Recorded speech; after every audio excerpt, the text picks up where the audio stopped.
The topic: key financial aspects for locum tenens physicians. So what are we going to cover? Well, first, what is it? Let's talk through that. Let's cover some of the positives and some of the negatives. So the benefits and the drawbacks. How do you save for retirement as a locum tenens physician? We got that covered too. How about just basic insurance, right? Life insurance, disability, malpractice insurance. We'll walk through that as well. And of course, last but not least, how do you even structure your business entity? That is all coming up next, so stay tuned.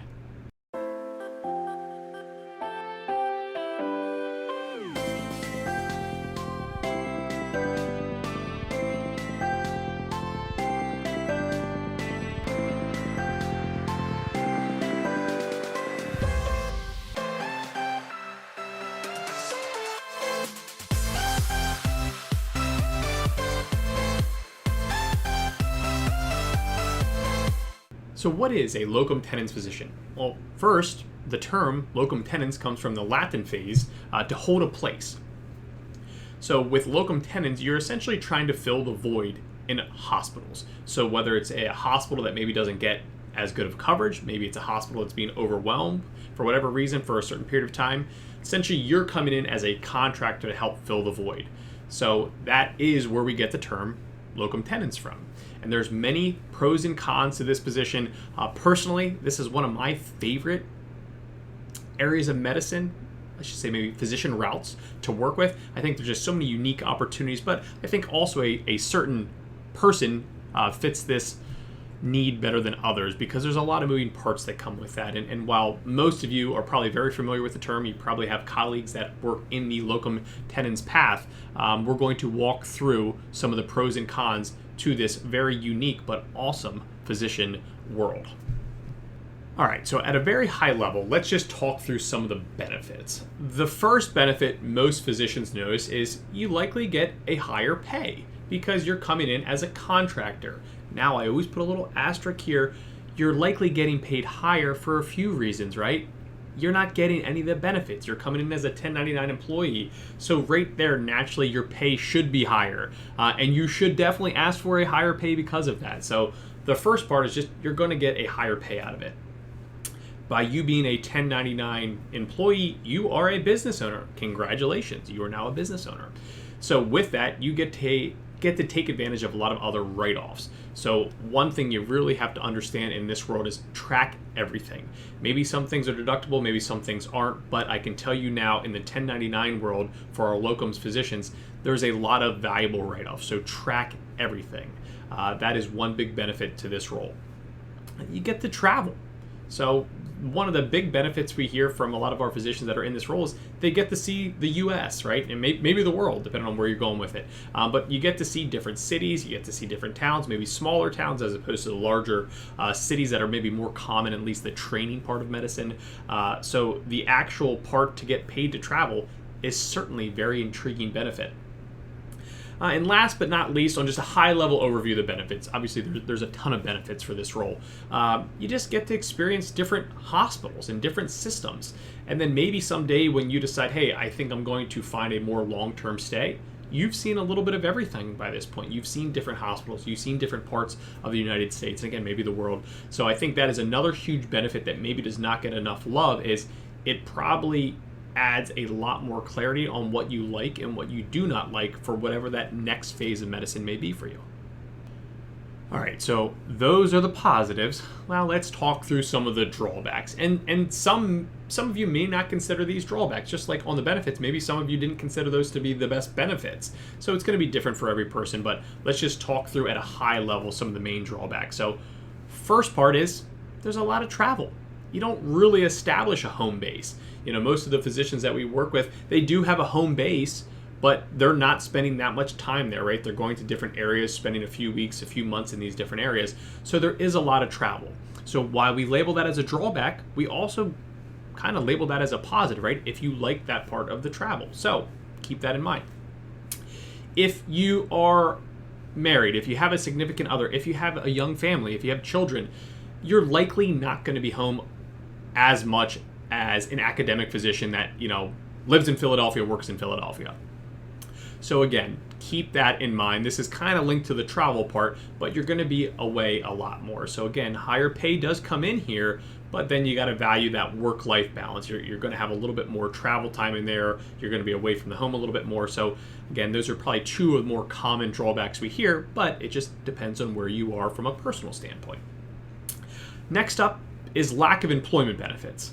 So while we can label this as a drawback, as I noted in the intro, this is also one of my favorite parts because you get to custom build this for yourself. You get to pick out your disability insurance. You get to pick out your life insurance. And you can work at 400 different hospitals, but when you get a private policy built in there, it goes with you everywhere. So for some, lack of benefits may be a drawback, but for others, they may like that flexibility. They may like the control of that. Now you don't get this beautiful open enrollment packet that you get to walk through, every November, let's just say, and you get to pick out your new benefits and tweak things.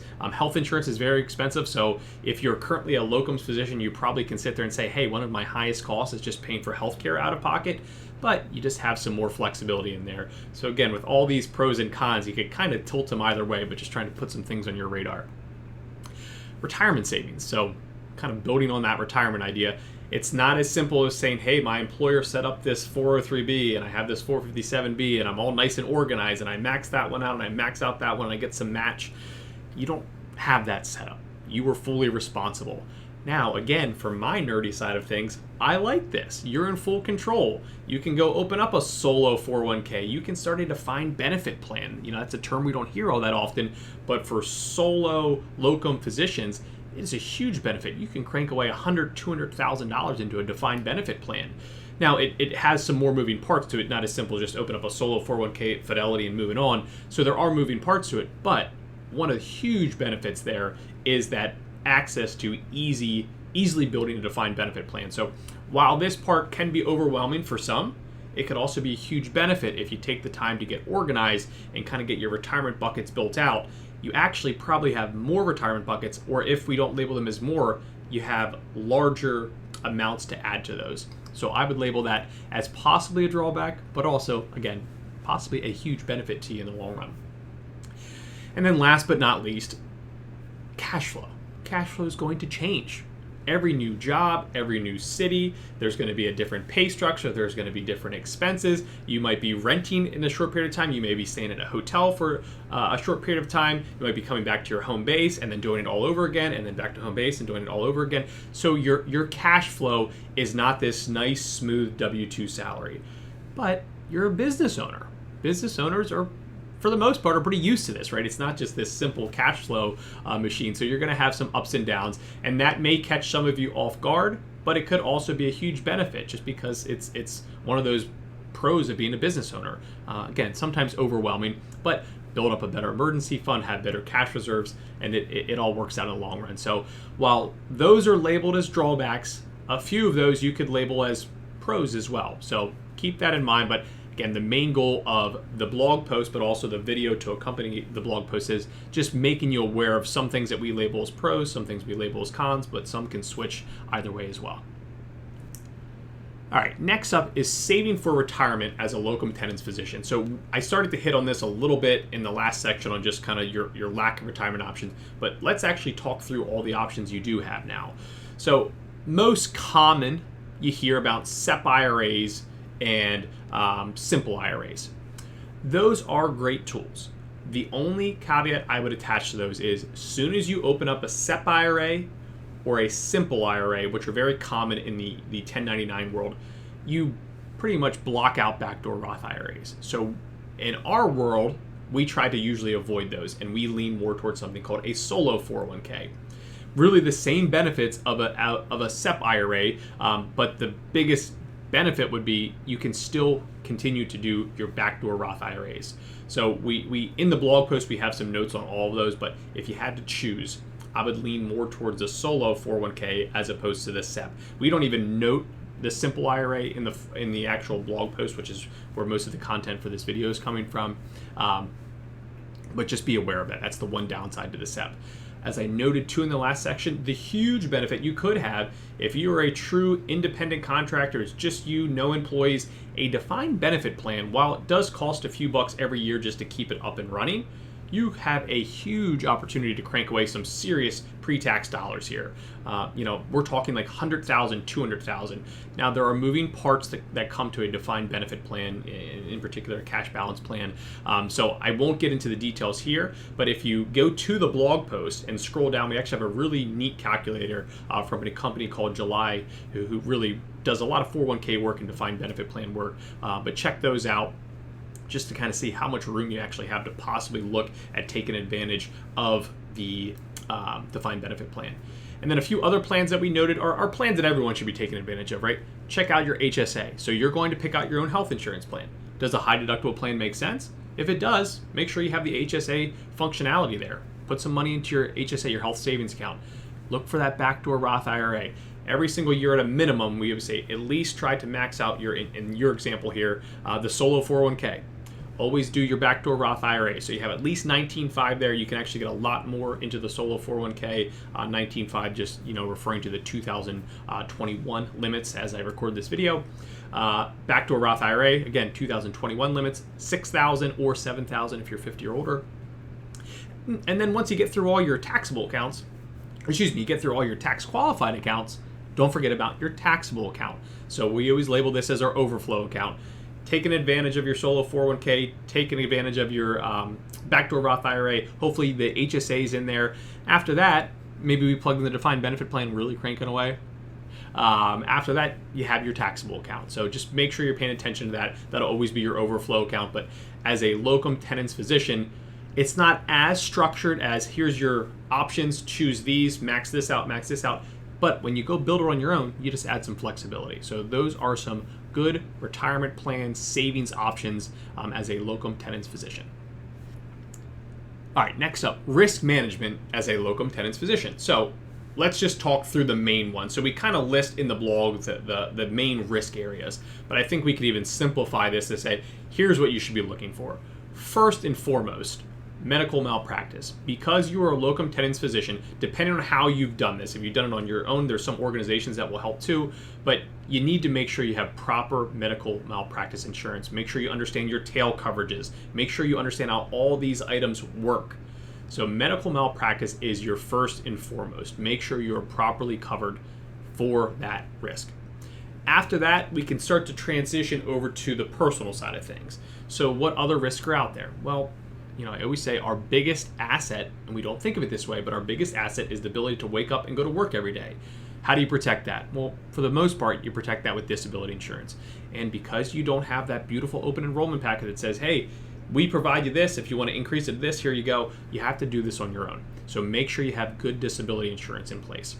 If you have someone relying on your income, whether it's a spouse, a significant other, whether it's children, whatever the example would be, if someone co-signed on your loans, that's another good example, make sure you have proper life insurance in place. Likely term insurance does the job here. I don't think you need to get any more complicated than that. So make sure you have proper life insurance in place. Again, you just don't have the benefits of your employer saying, hey, we offer 2 times your salary at no cost. So you got to make sure you're paying attention to this on your own. In addition to that, your own health insurance, right? Make sure you have your own health insurance. I know we noted that earlier too, but you got to make sure you're covering your own health needs. If you can get a high deductible plan in there, HSAs are fantastic. And then last but not least for this topic, let's do umbrella insurance. So by being a physician, I always say, unfortunately, you get an extra target on your back. So what this means is you just want to add extra liability coverage on your car and home. Now your home could be homeowners, or even if you're renting, it can still cover that as well. But make sure you go get a good umbrella policy. I'm usually aggressive with umbrella policies only because they're very cost effective. Kind of the broad stroke of the brush is $1 million of extra liability probably cost you around $200 per year. There's some moving parts there, but that's usually a pretty fair estimate.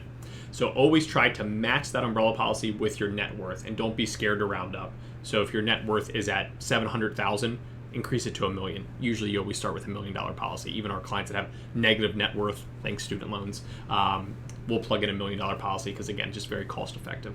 So those are the main areas of insurance that I want you to think through as a locum tenens physician. Again, you just don't get the easy open enrollment packet, check this box, so you have to be aware and do this on your own and get good coverage in place. The nice part is spend some time on it, because then it's going to travel with you too. Obviously, health insurance you update every year, but keep an eye on those risk management topics. All right, last but not least, choosing your business structure. So you do want to make this a formal business.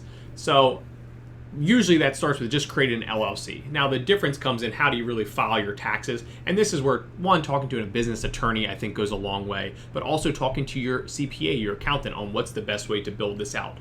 Most commonly, you're either going to see a sole proprietor LLC, or you're going to see that, but then they're going to file their taxes as an S corp. Those are the most common two structures that we see. Truthfully, in 10 years, I don't think I've seen one outside of those parameters. I'm sure they're out there, and I'm sure there's reasons. Sometimes it even comes down to just kind of what your state sees as more efficient. But obviously, we're kind of thinking on a federal level. So you get your EIN number. Here's the one thing I always say with business structures. Treat it like a true business. If you want to see lawsuits go bad, it's because they created an LLC, but they didn't actually treat it like a business, right? The money went into their personal bank account. They transferred some over. They didn't set up a credit card. They just used their personal card because it was easy. I don't want to go through all that. Don't do that. Create a checking account, create a savings account, have your business credit card.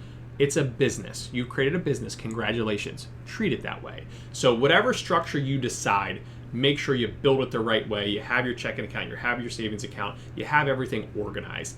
That is a huge part, not only just to be a good business owner, but two, heaven forbid you ever have to go through some type of lawsuit or even just an audit from a tax perspective. You want to have that very organized. So no matter what business structure you decide to go with, just make sure you keep it organized. And there you have it, the key financial aspects for a locum tenens physician. From the pros to the cons to the retirement accounts to the risk management to the business structure. We walk through it all. So as always, thank you for tuning in. If you have not subscribed to our channel, now would be a great time to subscribe. We'll have a lot of new content coming out, just focusing on that content calendar. We have a lot of good stuff in the pipeline. So as always, thank you again for tuning in, and we will catch you on the next video.